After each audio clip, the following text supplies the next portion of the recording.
আমাকে দেখার পর আপনার যদি গরিব মনে হয় তবে আপনি তো ভুল করবেন। আমি তো গরিব না, আমি তো জমিদারের বাচ্চা। ঠিক যেই দিন সকাল 8টায় আমি ঘুম দিয়ে উঠি, ওই দিনই আমার মায় কয়, কিরে জমিদারের বাচ্চা ঘুম দিয়ে উঠছো? আর যেদিন সন্ধ্যা 7টার পর আমি একটু বাসায় ঢুকি, সেই দিনই আমি মুস্তান, আমি চাঁদাবাজি করছি, আমি চোর, আমি ছিনতাইকারী, সব এই সব কাজ করে আমি ঘরে ঢুকছি। আমার মায় ক্লাস 7 ওই আমার একটা জামা কিনে দিয়েছে। ওই জামা আমি ক্লাস 7-এ পড়ছি, 8-এ পড়ছি, 9-এ পড়ছি, 10-এ পড়ছি, মেট্রিক পরীক্ষাও দিতে গেছি, কলেজে উঠেও মাঝে মাঝে পড়ছি। কারণ ওইটা তো জামা না, ওইটা জামার ঠিক বড় ভাই আর পাঞ্জাবির ঠিক ছোট ভাই। আমি যখন ক্লাস 7 ওই জামাটা পরছি তখন আমার পায়জামাও পরা লাগে নাই। পৃথিবীর সবচেয়ে মজার বিষয় কি জানেন? আপনার মায়ের কাছে আপনি একবার ধরা পড়েন যে আপনি জাস্ট প্রেম করতেছেন, তখনই নাটক শুরু। জাস্ট এইটুকু এইটুকু ছিলি, তোকে আমি কোলে পিঠে মানুষ করছি, কেন কেন তুই প্রেম করলি? ওই শরীরে পাইয়ে তুই আমারে ভুলে গেলি। আমি বড় ভাগ্য করে একজন মা পাইছি, তিনি হচ্ছে জাদুকর।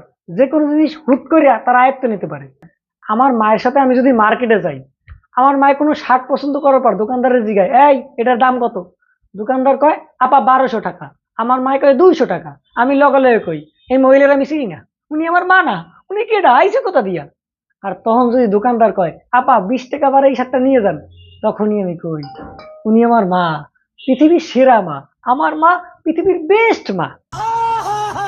আমার মা যদি কোরবানির হাটে যাইতে পারে, আমি নিশ্চিত যে আমার মায় মাত্র 500 টাকা দিয়া একটা গরু কিনে আনতে পারবে। তোমরা যারা বলো না যে আমার মা পৃথিবীর বেস্ট মা, আমি বুঝি না তোমরা কিভাবে বুঝো? তোমাদের কি 5-7টা মা, তার মধ্যে তোমরা একটা নিশ্চিত করো? হায় রে ভাই, আমার মায়ের দ্বারা আমি তো কোনোদিন বেস্ট কথাটা কইতেই পারি না, ওই দিনই আমার পিছিয়ে দিয়ে পিটাইছে। তোমরা যারা অগাধ বিশ্বাস করো যে তোমার মা তোমাকে অনেক ভালোবাসে, ঠিক ঘর মোছার পর, ঘর শুকানোর আগে তুমি একটু খালি পায়ে পারাইও, তোমারে খুনও করতে পারবে, খুন। শহীদানের পৃথিবীর যত ভুলভাল নিউজ, ভুলভাল ইনফরমেশন, এডিট করা নিউজ, তা সব আমার মায় শোনে। যেমন ধরো, পৃথিবী কত সালে ধ্বংস হয়ে যাবে, পৃথিবীতে নতুন একটা রোগ আইছে, পৃথিবীতে কয়েকদিনের মধ্যে চাঁদ বাইঙ্গা পৃথিবীতে আসবে, সূর্য বিলুপ্ত হয়ে যাবে, এই সমস্ত ইউটিউবের নিউজ কে দেখে? আমার মা দেখে। মানে এটা কোনো কথা? আমার মা ইউটিউব দেখে দেখে নতুন নতুন রান্না করে, যে খাবারগুলা যদি আমার গুলিও করা হয় আমি খামু না, কিন্তু যখন মুখের দ্বারে আনে আর আমি যখন খাইতে পারি না, ঠিক তখনই শুরু হয়ে যায়, আমার তা খাবি কা, খাবি তো দোকানে দিয়ে পচা রক্ত বাসি সবচেয়ে খারাপ জিনিসগুলা, আমি যা বানাই এত ভালো না।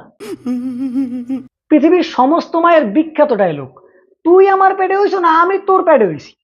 দ্বিতীয় ডায়লগ, তোর পিছে খাটতে খাটতে আমার জীবনটা শেষ। যদি কোনো একটা বিষয় নিয়ে আমার মায়ের লগে আমার মনোমালিন্য হয়, কথা কাটাকাটি হয়, সাথে সাথে ডায়লগ, তুই কিন্তু আমাকে মা বলে ডাকবি না। ও মা, তবে কি নাম ধরে ডাকবো নাকি খালাম্মা ডাকবো? খালাম্মা। ओ भाई मारो मुझे मारो मारो मुझे मारो পৃথিবীতে যদি বড় বড় জিনিসের দাম বাড়ে, ধরেন সোনার দাম বাড়ছে, সবচেয়ে বড় চিন্তা করে আমার মায়, তার মাথায় আকাশ ভাঙ্গা পড়ে। কিন্তু আমি এই জিনিসটাই বুঝি না যে 10 থেকে 15 বছর হয়ে গেল, আমার মায় সোনার রুলই তো দূরের কথা, জাস্ট একটা নাক ফুলও বানাইলো না। মানে কি বলবো, যাই হোক।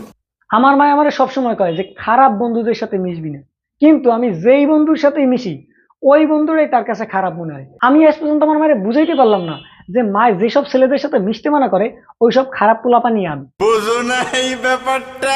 তবে যা কিছু বলি না কেন, আমি আমার মায়ের সবচেয়ে বেশি ভালোবাসি, যেটা সত্য কথা। কারণ আমার মা আমার জীবনে কোনো জায়গায় কোনো কারণে কোনো প্যারা দেয় নাই।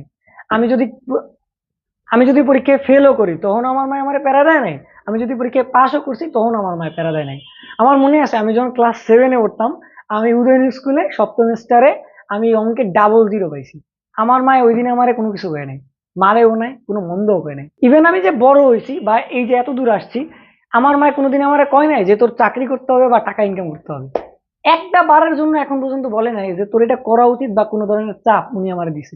আমি আমার মায়ের কাছে প্রচন্ড পরিমাণে কৃতজ্ঞ যে তিনি আমার কোনো ধরনের প্রেশার বা কোনো চাপ দেয় নাই। আমি আমার লাইফটা খুব সুন্দরভাবে এনজয় করতে পারছি আমার মা বাবার জন্য। তো মা, তোমার সত্যি আমার ভালো লাগে, যেটা সত্য কথা। কিন্তু এই মাঝে মধ্যে যাই করো না, এই জিনিসটা না খুবই উপভোগ লাগে, বাট ভালোও লাগে। कैसा लगा मेरा मजाक?